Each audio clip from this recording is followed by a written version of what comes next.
The New York Times carried an article in January 2025.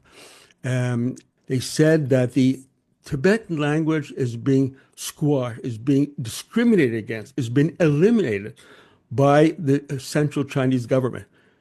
It is quite, I mean, I've seen a lot of astonishing things in my life regarding false narratives, but I think this is one of the biggest false narratives I have ever seen in my life. And as part of this trip that we had in the fall of 2023, we had able to visit we have Xizang, which is autonomous region, and right next there's a neighboring province of Qinghai. Now, in Shanghai, you have a very important Tibetan population. Now, we visited a boarding school.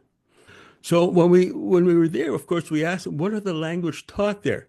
What was the first thing they said? Tibetan, Han Chinese, English, and of course, science, physics, mathematics, etc. But Tibetan was the first language that was being taught there. Now, there's another interesting aspect.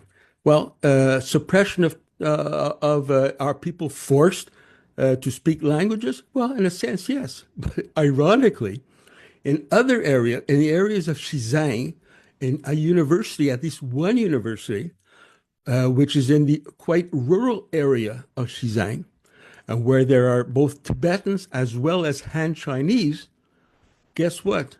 The Han Chinese are forced to learn Tibetan. So it's quite the opposite. You know, the Tibetan language is fostered, promoted, as other speakers have mentioned, but even Han Chinese are required to learn Tibetan in the region that they live.